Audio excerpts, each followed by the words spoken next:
Speaker, আপনাকে ধন্যবাদ। আমি যা বলতে পারতাম অধিকাংশ আপনি বলে ফেলেছেন।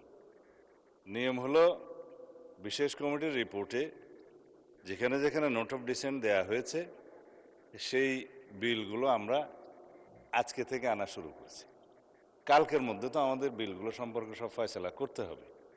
কালকে এত তাড়াহুড়ো হবে, ফ্রাইডে 3টার পরে সেশন শুরু হবে, ওনারা চাইলেও বেশি সময় হয়তো পাবেন না। আজকে যে সমস্ত বিষয়ে নোট অফ ডিসেন্ট ওনারা দিয়েছেন সেই বিলগুলোর উপরে বিধি মোতাবেক উত্থাপনের পরে আপনি আপত্তি উত্থাপনকারীদের মধ্য থেকে একজনকে ফ্লোর দিয়েছেন, 3 গুণ সময় দিয়েছেন, ভবিষ্যতেও দিবেন, অসুবিধা নাই। আমরা এখানে খুব সবাই আলোচনা করেই সব কিছু ফয়সলা করতে চাই। এর পরের স্টেজে ওনারা ইচ্ছা করলে সেকেন্ড রিডিংয়ের সংশোধনী আনতে পারতেন, আপনাকে নোটিশ দিতে পারতো, সেই হিসেবে আবার সংশোধনীর সময় আলাপ করতে পারতেন। থার্ড রিডিংয়ে তো খুব একটা সময় নাই পাশ করার সময়, তেমন একটা নজিরও নেই আলোচনা করার।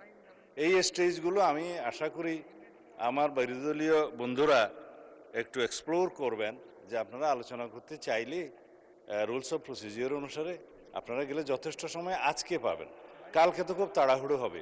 তো সুতরাং মাননীয় বিরোধী দল নেতা এই যে 3 গুণ সময় চেয়েছেন, একজন বক্তৃতা দিবে 6 মিনিট, দেন মাননীয় স্পিকার। তবে এখন তো আপত্তি উত্থাপনের ক্ষেত্রে এই বিলটা হয়ে গেছে, পরবর্তীগুলো সেভাবে করা যায়। ধন্যবাদ মাননীয় স্পিকার। ধন্যবাদ।